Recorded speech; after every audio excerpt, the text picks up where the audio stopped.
welcome everybody. Welcome to Real Talk, where we talk about what you are thinking about. Today, we are talking about a special project called Aspire, and we are so excited to introduce our concept to you. Yay! Yes, this is something that has been, we've been doing a lot of work for a while now behind the scenes, and we're just now kind of talking about it publicly. Right. Because it's been so personal for so many of us. Yes. So, yeah. So, this is Dina's baby, really. It really is Dina's baby. So, Dina, tell us, tell our people, tell them what is Aspire? What is it? What are we doing? Let me tell you, Aspire means that, Aspire actually stands for something, and I always mess it up. I flub it, so I gotta look at it.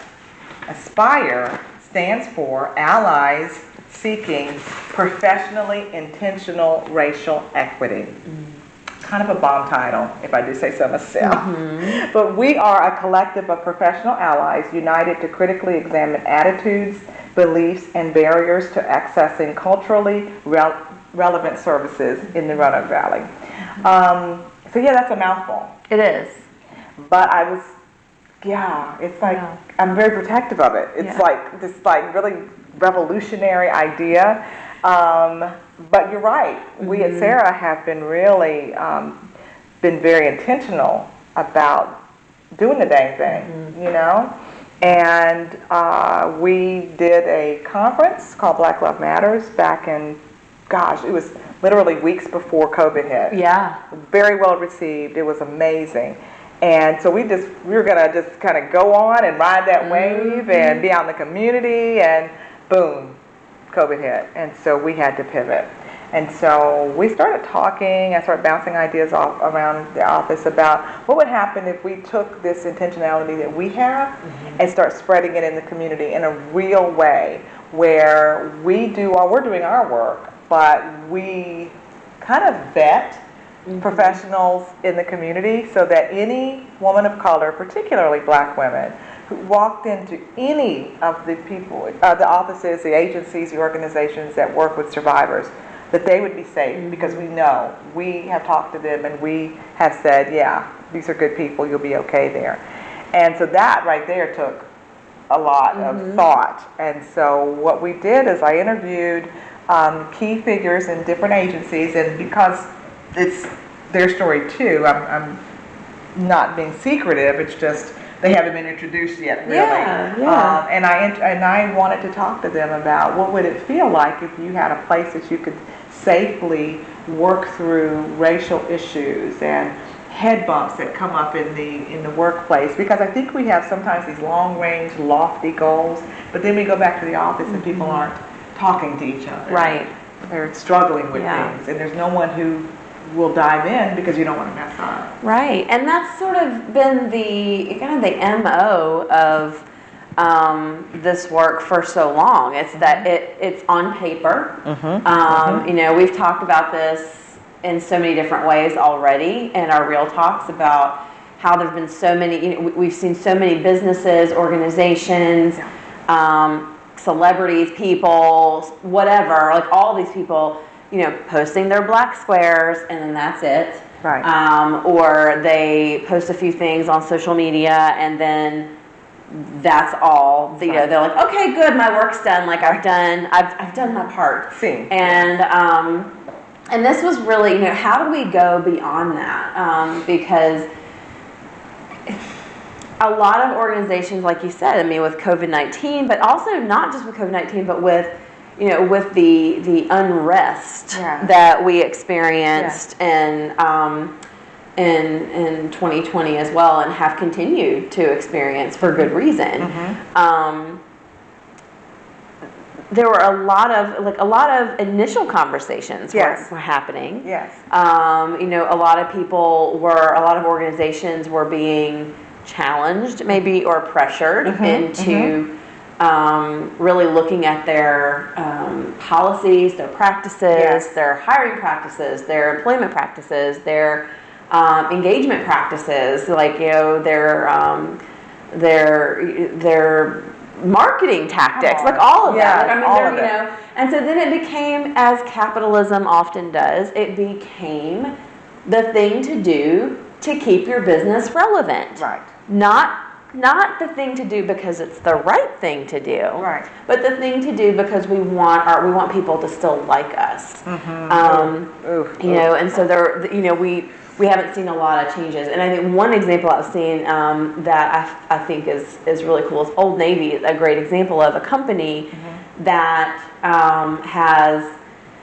isn't just talking about, well, of course, you know, we love all bodies and we, we provide sizes for everyone. But if you are a person in a larger body, for example, you have to shop online. You can't go to the store. Well, they've changed that now. All sizes are offered in the store. Yeah. That's what we're talking about. We're talking about like an actual change in how they're doing something. They're not just marketing, you know, Black Lives Matter or or Trans Lives Matters or any of that stuff. Like, they're not just marketing those things. They're actually doing the things. Yes.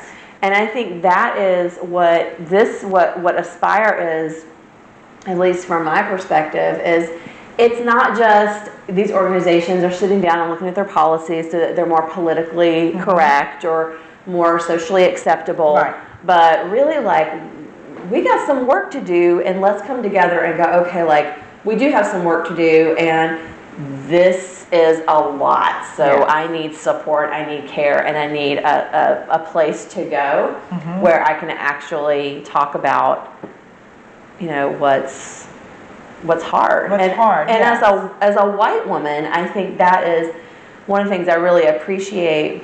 One of the many things I really appreciate about this, about where this program is going now, is that it's a.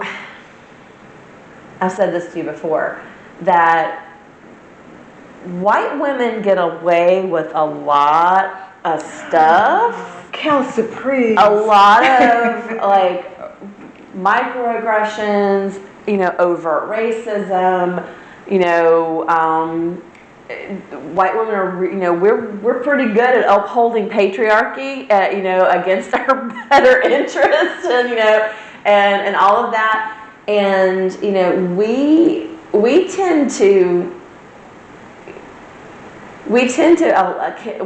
continued to allow white women to allow ourselves to get away with things by allowing ourselves to get away with things. Right. But then, you know, think about it. Why do we do that? Why do we let that happen? There's lots of reasons, but it's uncomfortable. Oh yeah. And we as a society have a tendency to cancel rather than counsel rather than cancel. I like that. But we don't. And so for me, Aspire, having a group of white women who are working in professional arenas and having a black facilitator means that, one, they have to trust me. I'll have to trust that I'm not going to be bringing, if I'm angry, I have to, it's okay. I mean, I can moderate that. I can modulate that. But the uniqueness is having a black facilitator is there are things that people in this room, I believe, should be able to bounce off of me and each other in a safe setting. And please understand, if you all have watched this for any length of time, you know I'm not playing.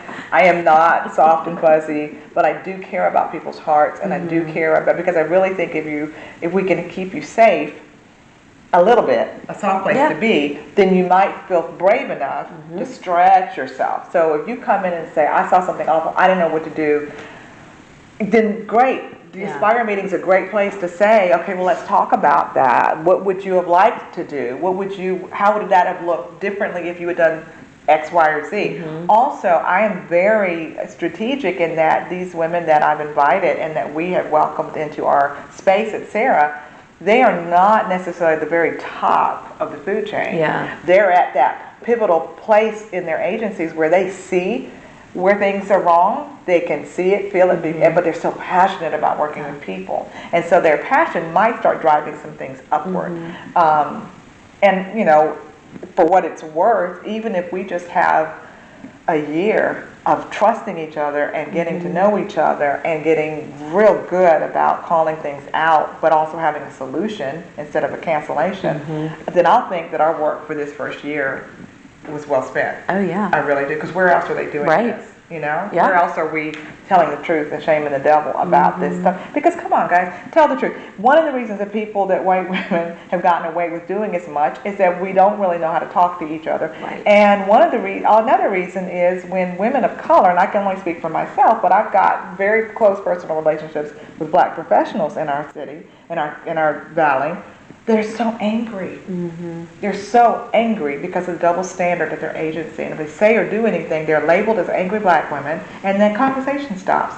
So what if we try to get the white women working well and separately, so that when the next time that they are encountering a black woman, they already know kind of, well, I'm not going to say that. Or, oh, now I see what you're trying to say. Right. I see what you're trying to say. Yeah. Okay. And then there's not this adversarial relationship because, tell the truth. Black women and white women have been struggling for decades. Yeah. And we just have not been, very few people have told the truth about it. And so for me, that's why it was very important for the black women and white women to be separate in this particular project. So I quietly and privately am working with some black women and doing some things with them. The same thing, just kind of have a safe place to get at the things that are hurting their hearts and making them frustrated, so they can go back to work and be okay. Yeah. This is hard work. It really is hard work, and also it's incredibly necessary. Yes. Valuable. Yes. And I love our meetings. I do too. It is such a great space to really have these really meaty, good conversations that I think some of us don't necessarily have outside of that. Like we go home and we're still interacting with, whether it's family or friends, or who are still just sort of scratching the surface of their own internal racial bias work. And it really is a great space to just be able to talk about, okay, we can be real. Yeah. And I love that. I love and I appreciate that so much. And I think one of the things that I also think is really helpful is that, we as white women, we also tend to, it's like we tend to go to extremes. We either go to, that's not my problem. I feel attacked. All of that. Or we go into okay, and now I'm coming in, and now I'm gonna save all the black folks. Thank you. I'm here to save you. So we go into that white saviorism role, and so this has been a really great opportunity to really learn to kind of navigate. Where I as a white ally need to, that's what I'm looking for, where it's appropriate for me to use my privilege in a helpful and good way, and then where I need to step aside and shut my mouth and hand the mic over to black women because they can take care of themselves. Right. Right. Y'all got this. Yeah. And decentering is hard for anybody, especially, got a whole bunch of kick-ass women in this valley that have been told, do it, you can do it, you can do it. And so decentering sometimes feels weird, am I stepping back when I shouldn't step back?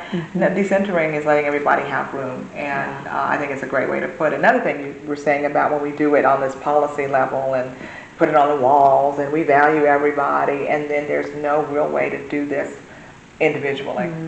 We read it, we got all the stuff, and we do the stuff on social media, and we put all the stuff on our signatures. But when it comes down to an interaction in the break room, an interaction in the hallway, someone gets shut down at a board meeting, there's no people of color on the board. There's so many different ways that we can say, well, we've done it because we did it up here, but we didn't really think about what it looks like here. We've got one Latina on, let's say a committee where it's a really important committee, and we have one Latina, and we've tokenized her, but we can't understand why she's not speaking up, or we don't notice when people speak over her. You know, and I know we're not primarily talking about Latina women, but I feel like I need to look out for everybody. But that's what I mean, where, you know, when you wrote it on the wall and you got all these things printed and you put it in policy, what does it look like in real time? Right. Yeah. You know, who's going to say, wait, she didn't get to finish her sentence? You know, because if I say, wait, am I protecting her? Oh my God, is everybody going to notice me? You know, we overthink it. We don't, you know, it gets sticky. So I'm very grateful to hear that Aspire is, you know, kind of getting into that in the groove of a place to be. We had I mentioned to you earlier, we had a sort of a consult, not sort of, a consult where an agency affiliated with us called and said, we got a little bit of a mess and we need some help. And it was awesome to be able to kind of sort through it on a staffing level, because it's exactly what you need. You need somebody who can say, oh, let's talk about what that means. That's a microaggression. Yeah. Oh, yeah. We did that. Yeah. I know what that is. Yeah. And I want to go back to the decentering piece again, because I think decentering is probably one of the most challenging things for women to navigate, because women as a whole still have to navigate these spaces where male privilege is still very much the thing, you know, and so it's like, you know, I as a woman, like, you know, walking into a space, I mean, I can't tell you how many times I've had male, we'll call them allied professionals for lack of a better way to put it, you know, they love to tell women how they experience sexual violence.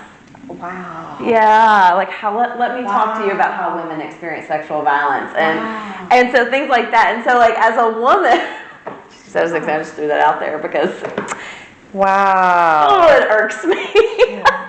But she says as she giggles because she's just, I don't know what else to do but laugh about it right now. You're gobsmacked. But that, like, you know, I think as an advocate, as a woman who has to often navigate spaces where men still very much hold the power, you know, whether it's our government leaders or our law enforcement agencies, or, you know, all of that. Like, it's very much having to navigate those spaces where, like I said, males still hold very much privilege and power in those spaces. And I'm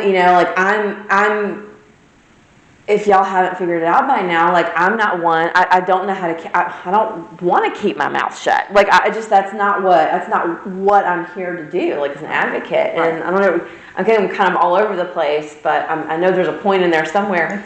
But I think that decentering piece is so complicated and challenging, because there's still so much work that needs to be done for women to have their voices heard, women as a whole to have their voices heard, that sometimes I think, and I say this as a white woman, and I'm certainly not speaking for all white women, as a white woman, sometimes it is very confusing and hard to figure out, like, when do I need, especially when I'm working with survivors who maybe don't look like me. Maybe my client is black, maybe my client is a trans woman, maybe my client is a refugee, an immigrant, you know, and somebody who maybe doesn't speak English very well, whatever, any of those things that are just not like me. And it's a line that I have to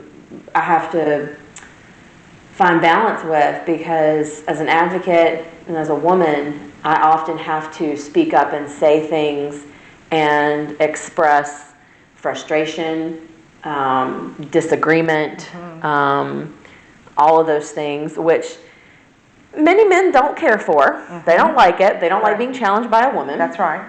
Let's just say it like it is.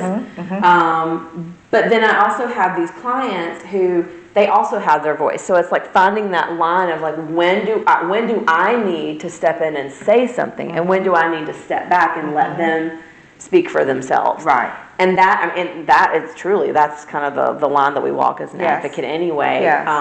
But I think that decentering piece can be very confusing and complicated for women, because we're all still trying to be heard Absolutely. and seen as Absolutely. just human beings who actually do know what we're talking about, who are very intelligent. And I love that you put that out there, because I think people also like to put things in boxes. Well, like, we're only going to deal with this group at the expense of everyone else. So if I act like I don't understand that being female, being woman, in a whatever dominated field or situation, as you were mentioning beautifully, we all have to navigate those things. What I would like to see is us all take a deep breath and sit in it before we get to that place, so that you don't default to letting the guy speak, or you don't default to speaking for her because, whatever. Because if I would look out for you regardless of race, color, creed, sexual identity, any of that, if I would do that anyway, I'm probably going to err. I probably will be okay. But if something in me rises to save you, I need to check that, And I'm not talking about children. I'm talking about grown adults, Right. Or I don't speak Yeah. because I'm so afraid I'm going to say the wrong thing. That's another thing. You got to do your work so that when you are coming into the situation, you come in with grace and power and decentering and equity, and you come in with all of it. And it really isn't. It's complicated and it is confusing, but once you start down the right path, I honestly believe it gets a little bit easier. We're not going to be here when this all gets figured out. Yeah. And that's sad to me, because I've been working at this a long time. But to see people struggling together and being able to offer something to the people back in their agencies, because SARA can't be everywhere. Right. But could we take what we've learned and give it and share it and spread it? Oh yes, we most certainly can. And so what we're looking at is in 2022, we've been invited to do a panel discussion. We'll be telling a little bit more about that later. We will be kind of debuting at that panel discussion soon in the community. We will be doing another conference next year. They will be part of the conference. And so I've been protective just because I wanted, it's kind of like magic. You really want to see what's going to happen. Yeah. And we organically become this kind of cool little group. And so 2022, I think we're ready. We'll be ready to start saying this is what this can look like. Yeah. So I'm excited. I'm looking forward to it. So you kind of brought up, as a white woman, so what does it feel or look like, and it may not feel like or look like anything because you know me, to have a black facilitator? What do you think about that as a strategy? I don't know that I've even given it much thought, to be honest. It was strategic. I think, my tea. yeah. Let me think about that one.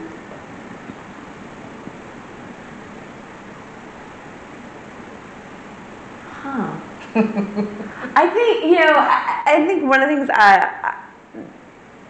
to some extent, it's almost like, and maybe it's because you and I have such a close working relationship that you and I have maybe a different interaction as far as concerned than maybe some of my other group mates, teammates, whatever we call ourselves. But I feel certainly comfortable and safe. And I think one of the things that I really appreciate is that, and it's not just for Aspire, but you do this with our our incoming volunteers, or all of our volunteers, incoming staff, where there's an openness to just, just ask the question. Don't worry about if it's phrased politically correctly, or just put it out there. And I think that's really helpful, because one, you don't have to put yourself out there like that. I think that's the one thing is that the expectation, and I think that's part of the the issue that we have with the butting heads between white and black women, is that white women still want black women to show up and do the emotional labor, and that is not. It's not okay. It's not okay to have that expectation, and so. And at the same time, you don't show up to do the emotional labor for us. You don't try to keep us out of our discomfort. You don't try to save us. You don't try to fix it. You just look at us and go all right, so tell me what that, okay, so let's sit here with that. That's, So, yes, we're all uncomfortable right now, and we're okay. And then, but that is like, that's how we build white body stamina. There you go. We go back and we talk about that. You know, that's how we Yes. build that stamina. It's that the more I learn, and this isn't just for me as a white ally, but just as a human being. Yes. The more I learn to sit with my own discomfort, and the more I am able to really truly stay present with my own system, and I mean really present and grounded in my own system, so that I can also stay present and grounded with somebody else's system. Perfect. And that person, and this is maybe a whole different real talk. Oh, that'd be so much fun to talk about. Let's do it. Yeah, but like how there is, there's even it's science, and it's science, y'all. It's science. So the more calm and adjusted my nervous system is, the more calm and adjusted another person's system can be with me. Right. Because it's like mirror. They're called mirror neurons. Right. Like there's a mirroring effect that our literally our cellular makeup does. And that's what we're doing. Like we're building stamina. We're learning to be uncomfortable, and because of that, we're able to have those tough conversations with other people about maybe behaviors, or that they're behaviors that we're seeing in them that we're just like, yeah, that's not cool. Like that's not okay. And here's why. Or challenge what people say when they speak. Say some things that you're just like, nope. And that I think is I think is one of the things that is so tremendously helpful about this team is that when I walk into the room, when we're all in a room together or in a space together or wherever we are, I know that everybody in that room, I know we're all on relatively the same page. Right. Whereas if I walk into a room where, yes, there may be other white women, and I mean, as a white woman, I know when I walk in the room, I have, I'm more likely to see people that look like me. Yes. That doesn't mean, though, that I feel safe in that space. That's right. It doesn't mean that I feel safe safe is not the right word. Comfortable. Comfortable. It doesn't mean I don't feel like I feel comfortable in that room. Like I think my definition of me feeling safe is pretty solid, and discomfort is not the same as lacking safety. That's good. So like that, yeah. So like I don't necessarily walk into a room and feel comfortable just because I see people who look like me. Right. I don't necessarily feel comfortable even driving home sometimes, just because I know that just about everybody along that space is good old white boys. I'm gonna be honest. Like I live in a very I live in an area that is I might look like everybody, but I also know where I should not be knocking on doors and where it's okay for me to knock on doors. Right. So, and that's brilliant, because that awareness is something that you'll take with you everywhere. Because at some points we have to say, what would this be like if I didn't look like me in this space? And I can't tell you how many times over the last 26 years people have thought everything was fine, and then when I say, oh, by the way, I noticed that you have no diversity on your at the front desk. Well, we're all nice people. I don't understand. Yeah, but when I walk in, it's something clicks over for me when I see somebody who looks like me. We're not going to be best friends and hang out and share peach cobbler recipes. Right. But I feel like, okay, maybe they can at least handle me. And so if you see nobody that looks like you, then that's an issue, and we need to talk about it. Because a lot of times well-meaning people haven't gone there. They haven't thought, well, where am I comfortable and where am I not comfortable? Right. And if I feel like this, how does somebody else feel? How does my coworker feel? So I like that. And I think that we have to stop pretending like we're robots. We're not. We're human. Some of the mistakes we make are because we're human, and we have human emotions, and nobody has told us how to do this. And so, like, we have discomfort becomes danger, Karen.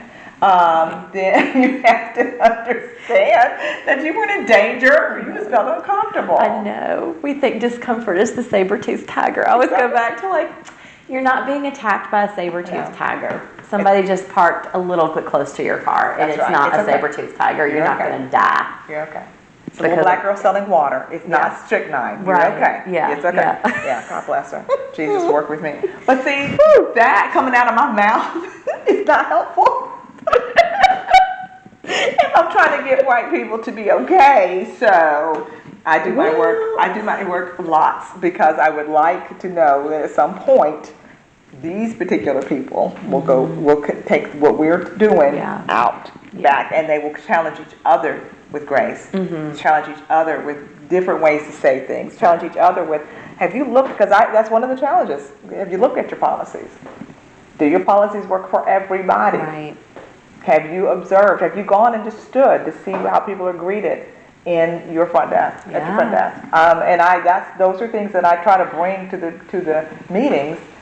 Make a note. You know, I've watched people be treated horribly in lobbies at some very fine institutions in the Roanoke Valley. And I said, why did you wanted the person to feel uncomfortable? You didn't even try to imagine what it might feel like to walk into this. So there's a lot of little things, but there are also some big things. And I think it's an idea whose time has come. That's what I keep saying. And this, let me give you all a little quote by Harriet Lerner. It says, although the connections are not always obvious, personal change is inseparable from social and political change. Yeah, we've been doing this up here, guys, you know, and making it out there. Like you said, make it look good, make people like us. But when you do it in here, it's so much messier and stickier. Yeah.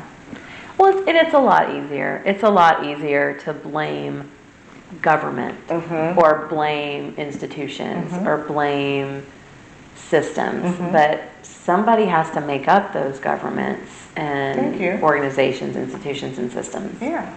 So yes, there are systemic issues, and systemic issues, you know, we can't solve systemic issues until we've also solved our own personal stuff.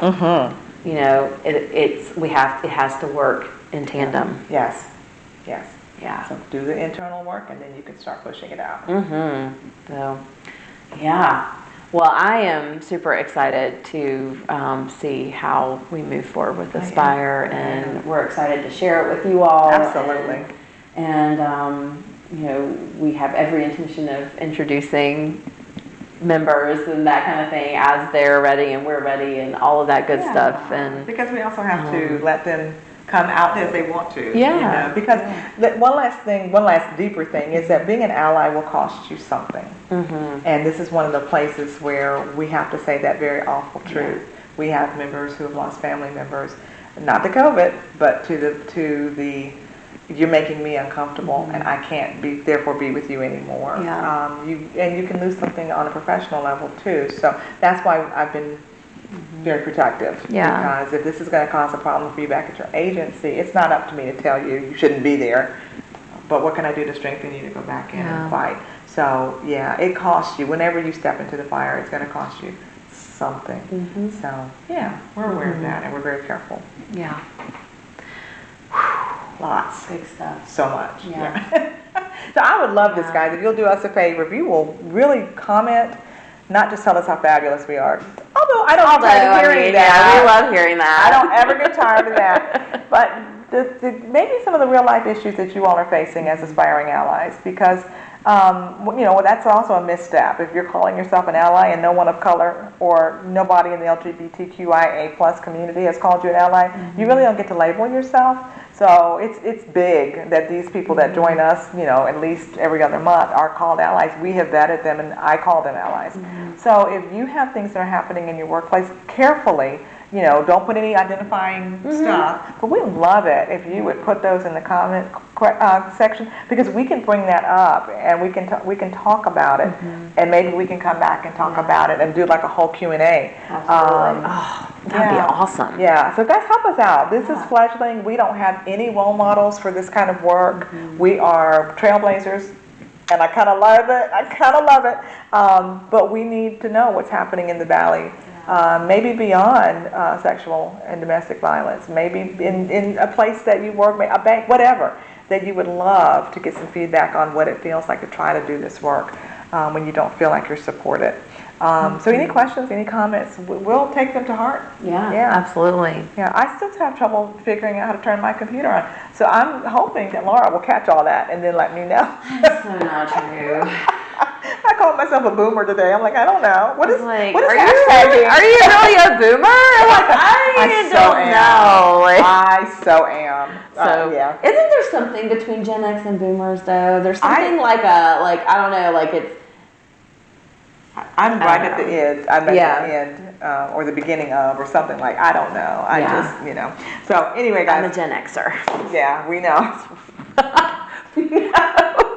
That's why she's so snarky, y'all. Yeah. Well, just do such and such. Okay, Laura. Haven't you turned on the? I don't know what that is.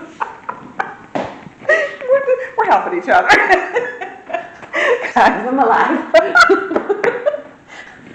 That is it. Like, it's gonna spiral real quick. So thank you all so much for joining us.